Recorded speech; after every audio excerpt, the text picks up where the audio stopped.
আসসালামু আলাইকুম রহমতুল্লাহি ওয়া বারাকাতুহু। প্রিয় দর্শক, আশা করি ভালো আছেন। সকলের কথা ইউটিউব চ্যানেলে আপনাদেরকে স্বাগত। আলোচনা করব বেশ কিছু টুকরো সংবাদ নিয়ে। চলুন একটা একটা করে দেখি।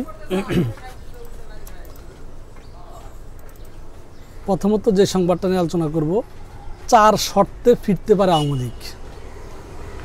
এটা একটা কালবেলা পত্রিকার একটা টুকরো সংবাদ। তো আরেকটা ফেস দ্য পিপল একটা পোস্ট করেছে, সেটাও লিখছে তাই যে 4 শর্তে ফিরতে পারবে আওয়ামী লীগ। আলী রিয়াজ, আপনারা জানেন যে সংবিধান সংশোধন কমিটির প্রধান ছিলেন আলী রিয়াজ। তিনি বেশ কিছুদিন আগে সংবিধান সংশোধনের ওনাদের যে প্রস্তাবনা, ওই প্রস্তাবনা প্রধান উপদেষ্টার কাছে দিয়েছেন। তো উনি কি 4টা শর্ত বলেছে আমরা এটা দেখি। 1 নম্বর হলো 16 বছরের শাসনামলে বিশেষ করে 2024 সালের আন্দোলনের সময় সংগঠিত অপরাধের জন্য নিঃশর্ত ক্ষমা চাওয়া, নাম্বার 1। নাম্বার 2 হলো দলের বর্তমান মতাদর্শ পরিত্যাগ করা, এটা 2। 3 নম্বরে শেখ হাসিনার পরিবারের কোনো সদস্যকে আর নেতৃত্বে না রাখা, 3। আর 4 নম্বর হলো মানবতা বিরোধী অপরাধ সহ সব নৃশংস অপরাধের বিচার নিশ্চিত করা, এই 4। মানে আমি এখন বলতে গেলে আসলে খুব বড় কথা বলে হয়ে যাবে। এই যে আওয়ামী লীগকে ফিরানো বা না ফিরানো, আওয়ামী লীগ কীভাবে ফিরবে, এই দায়িত্বটা কি আলী রিয়াজ স্যারের? মানে উনি যে এই যে কথাগুলো বলল, 16 বছর শাসন আমলের বিশেষ করে 24-এর আন্দোলনের সংগঠিত ক্ষমা চাওয়া, মনে করেন ক্ষমা চাইলেও ভালো কথা, বর্তমান মতাদর্শ কি মানে কি বদলাবে, তারপরে শেখ হাসিনার পরিবারে কাউকে না রাখা। মানে আমি এই 4টা শর্তের একটা শর্তকে কোনো যৌক্তিকভাবে দেখতে পারতেছি না। আর দ্বিতীয় আরেকটা যে বিষয়টা, সেটা হলো যে উনি আসলে এই মানে আওয়ামী লীগকে নির্বাচন করতে দেওয়া, করতে না দেওয়া, বাদ দেওয়া, এই আলোচনা উনি কেন গায়ে মাখবেন? ওনারা বরঞ্চ এইভাবে কথা বলতে পারেন যে বাংলাদেশের জনগণের মতামত দেওয়ার একটা প্ল্যাটফর্ম, একটা প্রক্রিয়া আমাদের তৈরি করা দরকার। যেই প্রক্রিয়ার মাধ্যমে বাংলাদেশের জনগণ বলতে পারবে যে আওয়ামী লীগকে নির্বাচন করতে দিব বা দিব না, তাদেরকে এই বাংলাদেশের রাজনীতি করতে দিব বা দিব না, এই বিষয়টা তারা যেই প্রক্রিয়ার মাধ্যমে মতামত দিতে চায় বা দিতে পারবে, সেরকম একটা প্রক্রিয়া তৈরি করা এদের কাজ। কিন্তু এরা যে এই যে 3টা-4টা মতামত দিয়ে দিল, যে 3-4টা চেঞ্জ করে দিলে মোটামুটি এই 3টা-4টা শর্তে রাজি হইলে আওয়ামী লীগ রাজনীতি করবে, ওনার কাজটাই তো এটা না। ওনাকে একটা কাজ দেওয়া হয়েছে, সেই কাজটা উনি করছেন বা করে দিচ্ছেন। কদ্দূর কী করছেন না করছেন আমরা পরবর্তীতে বুঝতে পারবো। কিন্তু এই যে অপ্রয়োজনীয় মন্তব্যগুলো করে, আমি জানি না আসলে মানে এই মন্তব্যগুলো আসলে শেষ পর্যন্ত কোথায় দাঁড়ায়। আচ্ছা, মির্জা ফখরুল ইসলাম আলমগীরের একটা মন্তব্য নিয়ে কথা বলবো। এটা কালের কণ্ঠ পত্রিকার। তারেক রহমান একজন শিশু মুক্তিযোদ্ধা ফখরুল, এটা মূলত আমি যখন মানে একটা টুকরো সংবাদ আকারে দেখলাম, পরে আমি এটা সার্চ করে দেখলাম যে কালের কণ্ঠ পত্রিকায় উনি লিখছে যে মির্জা ফখরুল ইসলাম বলছেন শিশু মুক্তিযুদ্ধ উল্লেখ করে তিনি বলেছেন যে দেশনেত্রী এবং খালেদা জিয়া একজন মুক্তিযোদ্ধা। তিনি যখন পাকিস্তানি হানাদার বাহিনীতে বন্দী ছিলেন, তখন ভারপ্রাপ্ত চেয়ারম্যান তারেক রহমানও জেলে ছিল। তো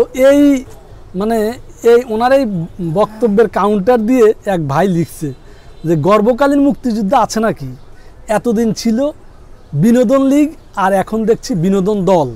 মোট কথা হচ্ছে জনগণকে বিনোদন থেকে বাইরে রাখা যাবে না, কোনো এক ভাইয়ের কমেন্টস আর কি। তো যাই হোক, এখন এই যে মানে তারেক রহমান শিশু মুক্তিযুদ্ধ, আমরা কিন্তু গত সরকারের সময় ওই শিশু রাসেলকে নিয়ে কত স্টেডিয়াম, কত দল, কত জনসভা, কত ক্লাব হয়েছে, এর কোনো শেষ নাই। সেই পথে হাঁটছেন মির্জা ফখরুল, এত বয়স্ক একজন প্রবীণ রাজনীতিবিদ, সব চুলমুল সব পাকাই ফেলছেন, অথচ মানে এই যে মানে গত সরকারের উপর মানুষের বিরক্তটা কোথায় সেটা বুঝলেন না ঠিক মতো। মানে সেই লেবাসটাই আওয়ামী লীগ খুলে ফালাই দিয়ে চলে গেছে, আপনারা গায়ে দিয়ে ফেলাই দিচ্ছেন, তাই না? ব্যাপারটা অনেকটা ওইরকম না? আচ্ছা, বিএনপি সাংগঠনিক সম্পাদক শামা ওবায়েদের একটা মন্তব্য পড়ি। বাংলাদেশের মতো বর্ধনশীল দেশের জন্য শিক্ষা, শিল্পায়ন সহ বিভিন্ন ক্ষেত্রে ক্লিন এনার্জি বা পরিবেশ বান্ধব জ্বালানির প্রয়োজনীয়তা আছে। আদানি গ্রুপের এগিয়ে এসে এই খাতে বিনিয়োগের আগ্রহ দেখানো নিঃসন্দেহে ইতিবাচক। আচ্ছা, আদানি গ্রুপ বাংলাদেশে যে বিজনেসগুলো আগে পরে করেছে সেই বিজনেসগুলো নিয়ে আমরা নানান সমস্যা বা নানান ক্ষতির মুখে পড়ছে এই দেশ, এটা কিন্তু আমরা জানি।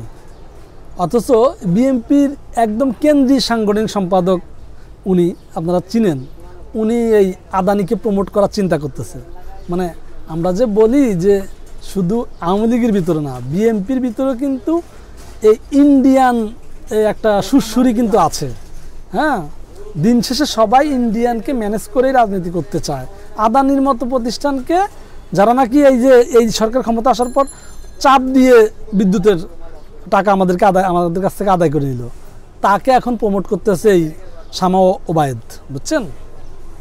আচ্ছা, এই হলো আলোচনা ছিল আজকে। আরেকটা আলোচনা করি, সেটা হলো যে আপনারা জানেন যে এই আমাদের এই তরুণ যে সার্জিক উনি বিবাহ করেছেন, বিবাহবন্ধে আবদ্ধ হয়েছেন। উনি জিনাকে বিয়ে করেছেন, তিনি একজন কোরআনে হাফেজা। এই আলোচনাটা কেন ছোট করে করতে চাই, দেখেন এই যে সার্জিক, হাসনাত আবদুল্লাহ বা যারাই নেতৃত্বের সামনে থেকে নেতৃত্ব দিয়েছে, আমরা যাদেরকে মোটামুটি চিনি, এরা কিন্তু জেনারেল পড়ুয়া ছেলে, ঢাকা ইউনিভার্সিটি পড়ুয়া ছেলে। কিন্তু দিন শেষে কিন্তু এদের ভিতরে একটা ধর্মীয় অনুভূতি, মানে ধর্মচিন্তার মানুষ তাদের ভিতরে কিন্তু রয়েছে। তারা এই ধর্মটাকে ধারণ করে প্রচণ্ড আকারে, মানে মুসলমান হিসাবে অ্যাজ এ মুসলমান এরকম না, মানে ব্যাপকভাবে ধারণ করার চেষ্টা করে। তা নাহলে সার্জিকের মতো একটা ছেলে এই একজন হাফেজা কেন বিয়ে করবে, তাই না? এবং কি আমাদের অনেক তরুণ ক্রিকেটারদেরকেও আমরা দেখি যে তাদের বিবিদেরকে তারা পর্দায় রাখে, রীতিমতো পর্দায় রাখে। এবং সার্জিতের বিয়ের যে ছবিটা আমি দেখলাম যে একেবারেই পরিপূর্ণ পর্দা, মানে একটা পার্সনও এলাও না তার বউকে দেখার জন্য। আলহামদুলিল্লাহ, মানে দিলে অনেক ভালো লাগছে এই খবরটা দেখেও। তো যাই হোক, এই ছিল আজকের খবর। ভালো থাকবেন প্রিয় দর্শক। আসসালামু আলাইকুম রহমতুল্লাহ।